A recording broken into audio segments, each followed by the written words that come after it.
दुनिया के एक ऐसे कमांडर जिन्होंने कभी हार का मुंह नहीं देखा। चाहे जितनी बड़ी सेना हो, चाहे जितनी भी ताकतवर हो, चाहे जितनी उसके पास सैन्य शक्ति हो, चाहे जितनी तकनीकें हों, जब भी मुकाबला हुआ इनसे तो हमेशा सामने वाली सेना को हार का मुंह देखना पड़ा, धूल चाटनी पड़ी, मैदान छोड़ के भागना पड़ा। चाहे नेपोलियन हो, चाहे अलेक्जेंडर हो, दुनिया के बहुत सारे राजा महाराजा हुए, बादशाह हुए, सेनापति हुए, जिन्होंने जंगें लड़ी, कभी ना कभी ज़िंदगी में अपने ज़रूर हार का मुंह देखा।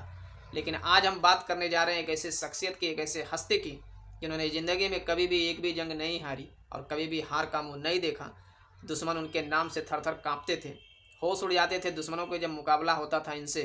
जी हाँ, आज हम बात कर रहे हैं हज़रत खालिद बिन वलीद की। जी हाँ, हज़रत खालिद बिन वलीद एक ऐसी शख्सियत का नाम है इतिहास में, इस दुनिया में एक ऐसी शख्सियत का नाम है जिनसे आने वाली नस्लें, आने वाली पीढ़ियों के लिए, हमारे लिए, आपके लिए, हम सभी के लिए सीख लेने की ज़रूरत है। एक बहुत ही अच्छा मोटिवेशन मिलने वाला है इनके जीवन से। अगर इनको हम पढ़ें, इनकी जीवनी को पढ़ें, इनको समझें, तो बहुत सारी चीज़ें हम सीख सकते हैं, समझ सकते हैं। हज़रत खालिद बिन वलीद के बारे में आता है कि इन्होंने दिन रात जंगें लड़ी। इस वक्त कभी कभी ऐसा आया कि जंग दिन रात हो रही है और ये दिन रात जंग कर रहे हैं। ज़रा सोचिए कि एक इंसान के पास ऐसी स्टेमिना, ऐसी शक्ति उस ज़माने में, आज के कई 100 साल पहले अगर आप पीछे जाएंगे तो उस समय इतनी स्टेमिना थी, इतनी शक्ति थी कि एक आदमी दिन रात जंगें लड़ रहा है और उसके बाद भी अपने आप को पूरा जोश में एक्टिव रख के और फुर्तीला रख करके अपने आप को लड़ रहा है जंगें। आजकल के नौजवानों का क्या हाल है?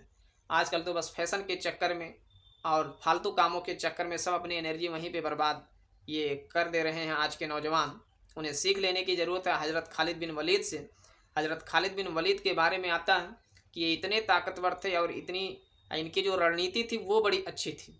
आज ऐसे ही नहीं, हज़रत खालिद बिन वलीद की जो युद्ध की रणनीतियाँ थी, जो जंग की रणनीतियाँ थी, वो इस दुनिया के बड़े बड़े यूनिवर्सिटीज़ में पढ़ाई जा रही हैं। आपने ऑक्सफोर्ड यूनिवर्सिटी का नाम सुना होगा, हार्वर्ड यूनिवर्सिटी का नाम सुना होगा। वहाँ के सिलेबस में हज़रत खालिद बिन वलीद की जो युद्ध की रणनीतियाँ थी, जो जंग के नियम कानून थे, वो सारी चीज़ें पढ़ाई जाती हैं वहाँ के बच्चों को। ज़रा सोचिए कितनी बड़ी शख्सियत का नाम है हज़रत खालिद बिन वलीद। इनकी ज़िंदगी से, इनके जीवन से हम सभी को मोटिवेट होने की ज़रूरत है। आजकल के नौजवान जो है बस यूँ ही अपने आप को इतना ज़्यादा कंफर्ट जोन में रखते हैं कि कमज़ोर कर डालते हैं अपने आप को। एक मर्द की ज़िंदगी ऐसी नहीं होनी चाहिए कि वो एकदम एकदम कमज़ोर रहे अपने शरीर से। नहीं, मर्द की ज़िंदगी में संघर्ष होता है, मर्द की ज़िंदगी में त्याग होता है। मर्द का काम है ज़िंदगी में मुश्किलों का सामना करना, फेस करना उनको, और नए नए मुकाम को पाना, हासिल करना, ये मर्द का काम होता है। लेकिन आजकल के नौजवान, आजकल के मर्द इन सारी चीज़ों को शायद भूलते जा रहे हैं। आज उनके शरीर में, उनके जिस्म में, उनकी आवाज़ में उनकी ना ताकत रह गई है, ना तो दिल में, उनके जिगर में ना तो हिम्मत नाम की चीज़ रह गई है। आज ज़रूरत है हम सभी को मोटिवेट होने की, हज़रत खालिद बिन वलीद से सीखने की। एक ऐसी शख्सियत का नाम जिन्होंने कभी भी जंग के मैदान में पीठ नहीं दिखाई, कभी भी मैदान छोड़ के भागे नहीं। वो मैदान में जब भी जंग होता था ना, शहीद होने के लिए बार बार, वो इतना ज़्यादा प्यार था उन्हें सच के रास्ते से, सच्चाई के रास्ते से, कि वो बार बार जहाँ पे ज़्यादा खतरे का काम होता था वहाँ जाके जंग लड़ते थे, वो जंग करते थे, दुश्मनों से सामना होता था उनका। और उनका मकसद यह था कि मैं अगर शहीद हूँ तो सच के लिए शहीद हूँ, सच के रास्ते में चल के शहीद हूँ, उस अल्लाह के लिए मैं शहीद हूँ। लेकिन वो इतनी जंगें लड़े, इतनी जंगें लड़े, लेकिन कोई माई का लाल, कोई भी दुश्मन जो भी उनके अपोजिट होता था, कभी उन्हें नुकसान नहीं पहुंचा पाया। वो जंग लड़ते रहे और जब तक जिंदा रहे, कभी भी किसी जंग में उनको हार का मुंह नहीं देखना पड़ा। आजकल के हम सभी नौजवानों को बिल्कुल इनकी ज़िंदगी से सीख लेना चाहिए। इश्कबाजी के चक्कर में पड़ करके और फालतू की लत में पड़ करके उन चीज़ों में ज़िंदगी और अपनी ताकत, अपने हौसले को, अपने हिम्मत को नहीं खोना चाहिए। हम सभी को ज़रूरत है इस दुनिया में जब तक ज़िंदगी है इनकी ज़िंदगी से प्रेरणा लेने की, हज़रत खालिद बिन वलीद की ज़िंदगी से प्रेरणा लेने की। जी हाँ, एक ऐसी शख्सियत, एक ऐसा योद्धा कह सकते हैं, एक ऐसा हीरो बोल सकते हैं कि जिन्होंने हमेशा दुश्मन के छक्के छुड़ाए। आज मर्द की ज़िंदगी नौजवानों की होती है, हुलिया मर्द का होता है, लेकिन वो सारा स्टाइल, सारा अंदाज जीने का, ये वो उनको वो पसंद नहीं आता। वो बस कंफर्ट जोन में अपने आप को रखना चाहते हैं, बिल्कुल जैसे औरतों की ज़िंदगी होती है, वो उस तरह से अपने आप को रखना चाहते हैं, जो कि एक मर्द की ज़िंदगी को शोभा नहीं देता। ये सारी चीज़ें ठीक नहीं लगती हैं। मर्द तो शेर दिल होता है, उसके अंदर हिम्मत होती है, उसके अंदर जज्बात होते हैं, जुनून होता है, वो कर दिखाता है बड़े बड़े ऐसे कामों को जहाँ लोग जाने से डरते हैं, जिसको लोग सोचने से डरते हैं। मर्द को अपनी ज़िंदगी में ऐसा होना चाहिए, हिम्मतवर होना चाहिए, ताकतवर होना चाहिए, बुज़दिल नहीं होना चाहिए। अल्लाह तबारक व तआला तो खुद फरमाते हैं कि ताकतवर जो मोमिन होता है वो कमज़ोर मोमिन से बेहतर होता है। और हज़रत खालिद बिन वलीद जो थे, उनकी ऐसी शख्सियत थी, ऐसे उनके शौर्य थे और ऐसे उनके उनके प्रभाव थे, इतने वो शक्तिशाली थे, ताकतवर थे कि उनके त्याग के नाते, उनके जो जो अंदाज़ था उनका, उसके नाते उन्हें सैफुल्लाह कहा गया।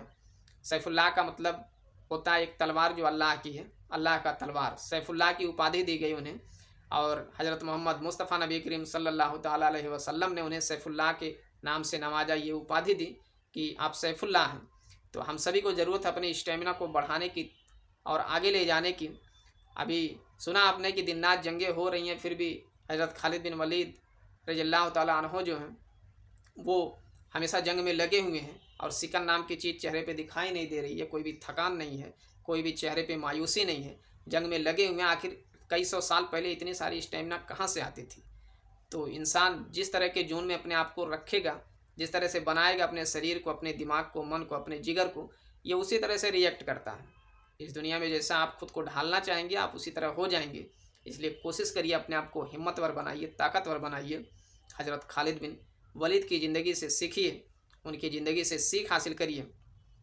और अपनी बच्चियों के लिए जब कभी रिश्ता तलाशें माँ बाप, तो ऐसे बच्चों से शादी ना करें कि जो बस ऐसे ही फालतू के काम में लगने वाले हों, दुनिया भर का शौक श्रृंगार करते हों, डेंटिंग पेंटिंग करते हों 2-4 घंटा बैठ के, अपनी भवें बनाते हों और ये डिस्टेम्पर लगाते हों, दुनिया भर का ये सब करते हों।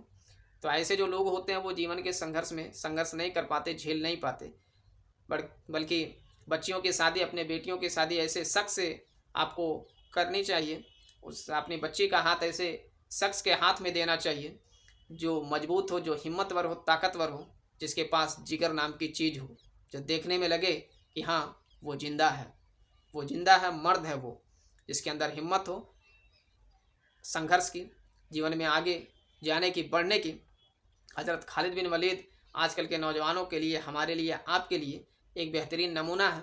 इनकी ज़िंदगी से हम बहुत कुछ सीख सकते हैं और सीख करके अपनी ज़िंदगी में भी हम अपने शरीर में, अपने जहन में, अपने इरादों में, हर चीज़ में मजबूती ला सकते हैं, स्टेमिना खूब बढ़ा सकते हैं और दुनिया में वहाँ वहाँ पहुँच सकते हैं जहाँ जहाँ लोग जाने से डरते हैं, जहाँ जहाँ लोगों की सोच नहीं पहुँचती है, सोच भी नहीं सकते। लेकिन अगर ज़िंदगी से प्रेरणा ले जाए हज़रत खालिद बिन वलीद रज़ियल्लाहु ताला अन्हु से, तो फिर इंशाअल्लाह हम ज़रूर पहुँचेंगे।